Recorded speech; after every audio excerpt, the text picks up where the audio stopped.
president. He says political warfare is coming during Pride Month, and I fear you're right, and I also fear that you're right about the warning to Christians. So, James, where do you want to start? I think maybe we'll start kind of big picture. I think we're going to see what political warfare is, first of all, is when you use basically intelligence kind of tactics against a population to get them to act and behave in certain ways that you can then take advantage of for political purposes, to drive an agenda, to get the DOJ to crack down on something, whatever. So now we know what that is. I think we're going to see two attacks through Pride, using LGBTQ, as they call it, issues as the wedge. One of those will be to get our corporations that skew as American brands, Ford, Target, Bud Light, Americana brands, to take this up full blast so that conservatives will turn around and boycott and target these corporations, as we should and almost as we must. So we cut off ourselves at our own knees, and Marxists would like nothing better. But secondly, they will attack religious icons. They will go after children. We've seen this with the so-called Sisters of Perpetual Indulgence, or whatever they call themselves in Los Angeles, going after very religious, offensive behaviors. And the goal will be they know that conservatives, and particularly a lot of conservative Christians, are getting angry, that they're getting desperate.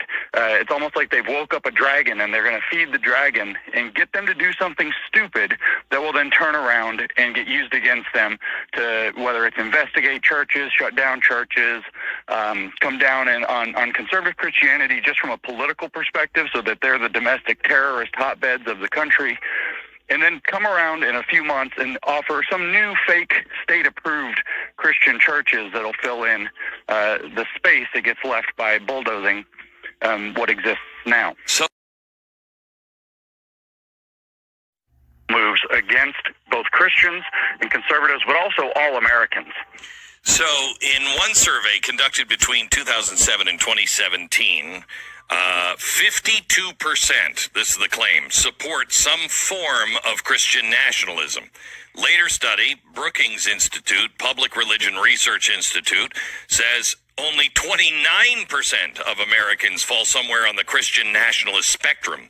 Over half Republicans reportedly show some degree of support, with 21% counting as adherents and 33% as sympathizers. What exactly is a Christian nationalist? Glenn, I wish I could tell you, because it's a very wide, and I think deliberately wide, spectrum of beliefs that ranges from things that are as innocuous as that we need to have kind of a broad cultural revival and bring Christian values back to the public square, meaning at the level of individuals coming back to God, coming back to the church, getting, their Christian principles right and living them, all the way to the other side, where we're talking about, in, say, the book that's titled A Case for Christian Nationalism by Stephen Wolfe, a Christian prince bestriding the land as the highest official, not just in the United States, but in the world.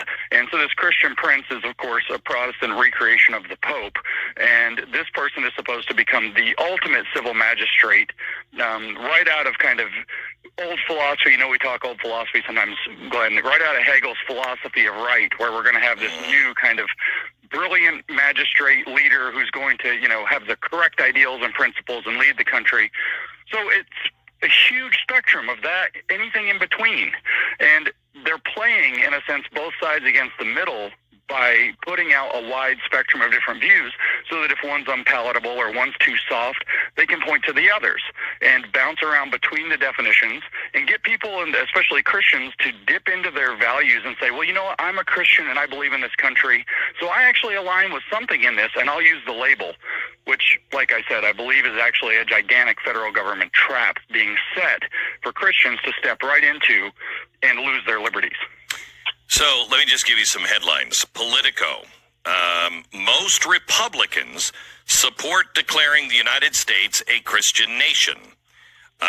This is from the Washington Post. Americans are growing more accepting of Christian nationalism. NPR. More than half of Republicans support Christian nationalism. Well, I will tell you that they will put me and my collection of historic items into Christian nationalism, because I do believe the founding fathers founded this through their help, or through their belief in the help of God, and we are a Judeo-Christian nation. That's where we get most of our laws and the ideas. They came from the pulpit. That doesn't mean we hate other religions or anything else. It just means that's the truth of our founding. A Christian nationalist, I'm sure, according to them. Right? Absolutely, Glenn. Yes, right. Absolutely. You know how the left works. They work through insinuation, right. association, and salacious claims so that they can take the softest possible expression, something like what you just gave, that might convince somebody it's Christian national, and then tie it to the most extreme behaviors. And this is exactly what the dossier that was presented to the House Unselect, if we might quote President Trump on it, House Unselect Committee about January 6th. It's a 56-page document written by a lawyer named Andrew Siddell, and he goes as far on the one hand as giving kind of very extreme examples and tying it to neo-Confederacy and people carrying Confederate flags through the Capitol. And then on the other hand, he says, here's proof of Christian nationalism being so widespread, and it might be something as innocuous as quoting somebody giving a prayer that's something like, Lord God, bless this nation, in Jesus' name we pray. And so now all of a sudden, because you're saying bless this nation, that counts. So your collection, certainly, your views, certainly are going to get roped into this. In fact, what you'll find is most of the conservative side of the aisle will get roped into this. According to my Wikipedia, I'm not even a Christian. I work with a Christian nationalist, so I'm Christian nationalist adjacent. But it turns out that the guy that I work with, his name's Mike O'Fallon, you know him, is not even a Christian nationalist and is on the front line fighting against this movement and this trap with me. So the facts will not matter to the left, is what I'm saying. Right. They will rope people in. They'll use insinuation, association to rope people in and to discredit them, to make them the new deplorables, the new unvaccinated, the new whatever can't be listened to, and to justify a large public scare campaign to get Democrats to pressure Democrat politicians to come out and push a second Patriot Act, to investigate churches, to demand a mandate to figure out where this domestic extremism is allegedly coming from out of our churches. So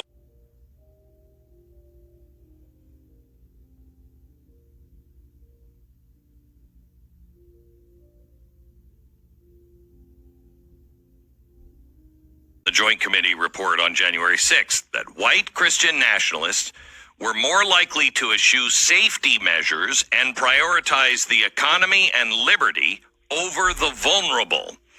They're also more likely to hold anti-vaccine attitudes, oppose any federal gun control restrictions due to the belief that the Second Amendment was divinely inspired.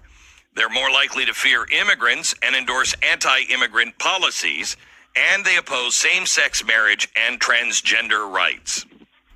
Holy cow. I'm telling you, Glenn, this is what Mao Zedong did in China, and it worked. Not specifically with Christians, although that's relevant too. What he did very successfully was he wrapped up this campaign he called Unity, Criticism, Unity. He said, we're going to have unity on a new basis here in China, and then he criticized viciously, unfairly, just like what you just read, anybody who might be able to be painted, not even somebody who is, but somebody who can be painted as a impediment to that new basis and unity under it. And then when everybody that's still allowed to have, a voice, a vote, etc., when everybody agrees, everybody who counts agrees, now they'll have unity under a new basis. We see this with the pushes for belonging. You see this with the pushes for inclusivity. You see this right here with what you just said. Every bad thing they can think of gets tied to this label Christian nationalism. And sadly, if they turn to some of these harder core guys that are both talking online and they're writing books and they're doing podcasts, they have ample evidence of people saying that they want to overturn the Constitution, they want to undo the 14th Amendment, they don't believe in the Equal Protection Clause, they want to get rid of the 19th Amendment, they want to get rid of free speech entirely and force belief. They have ample evidence. Stephen Wolfe, who wrote this book, has a podcast out there that I've seen multiple times because people send it to me frequently, where he says atheism will be stamped out in America. Well, what about Judaism? What about Mormonism? What about Buddhism? What about, That is not American. See, that's the deal. Christian nationalism, if that describes him, then he's neither Christian nor American. because both of those go against Christianity and the American justice for all, freedom for all. All men are created equal. You can follow the dictate of your conscience. Those things, they're in direct opposition to what most people who would be labeled a Christian nationalist would agree with. I don't agree with anything that he just said. Right, and like I said, this is probably a minority of the people that are part of the movement, but the left doesn't need most people to believe the crazy stuff. They need one person. That's it, which is they have plenty now. And it's not even, by the way, that this isn't American. If I might be so bold, it's not even Christian. I mean, the idea, if I understand Christianity correctly, is that Jesus came, Jesus offered his message, and Jesus is it's about you come to me if you choose on your own volition. This isn't about go out and force people to convert or stamp out this or that belief or whatever else. And what's happening is that people are justifiably and rightly frustrated. They are demoralized. They're afraid for their country, and they're starting to get desperate. They're saying it's too late. The Constitution's already dead. The law is already captured. We don't have any other options. And I'm not accusing. And you're not a Christian, because everything but God. Everything but God. Have faith. Raising someone from the dead, a little more difficult than bringing America back to its sane place. If you're someone who's kind of getting by with this so-called recession, which is really cutting out the economy of a country, I don't even think there's a word for it yet. Deliberate entry into depression. How's that? The other crime that is huge in Venezuela is when people leave stores, they're targeted and attacked at an opportune time. And those crimes I just mentioned, that's 1 and 2 in Venezuela. Murder is 3. Murder rate's off the charts. And it's interesting because China and Russia are exerting influence in Venezuela, but they're certainly doing nothing about the crime. You see, what does crime eventually bring you? And I want you to hear what I'm going to tell you. We see it in Honduras. We're seeing it in Guatemala. We're seeing it in Panama. When the crime explodes, the government lets that fester. And then the people are begging for the government to do something.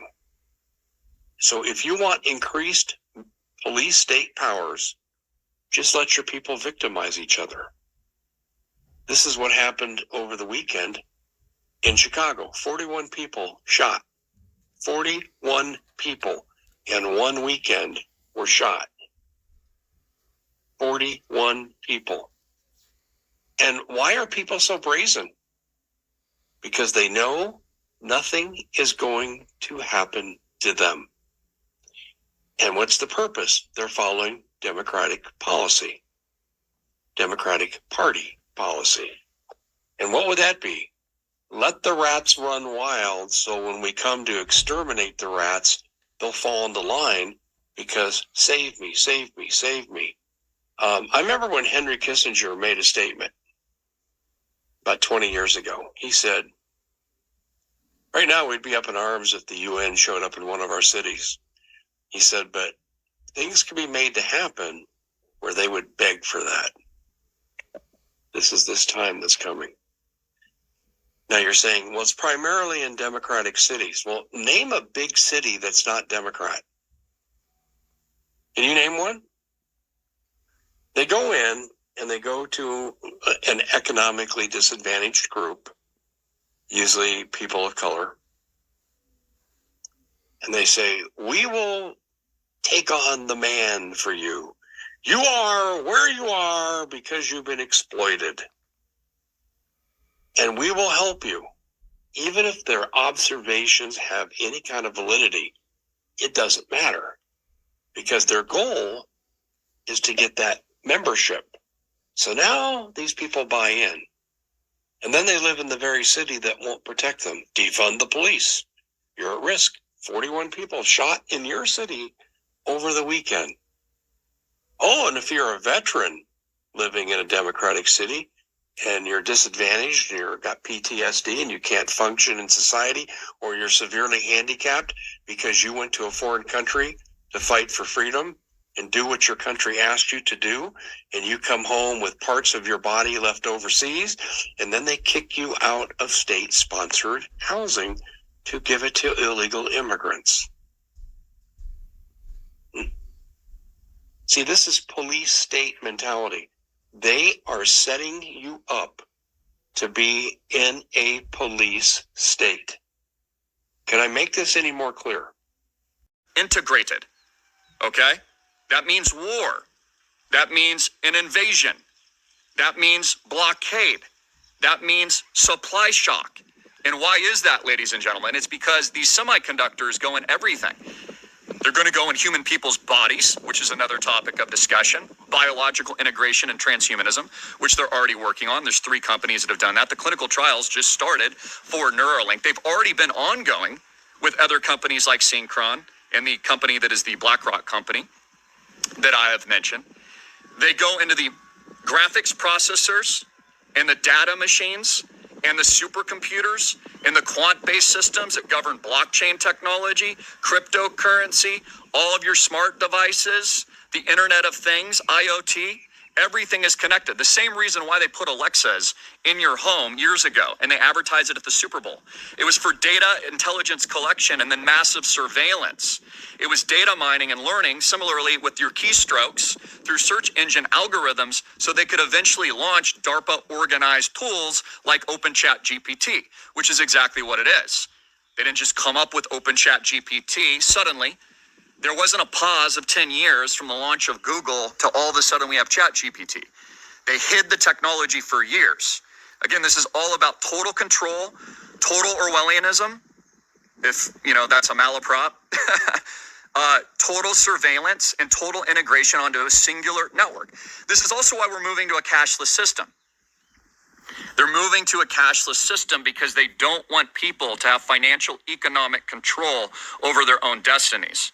They want to remove every ounce and single pressure point of what liberty is. So let's get back again to these breaking news stories. It's 10:11 here in beautiful Maui, Booyah.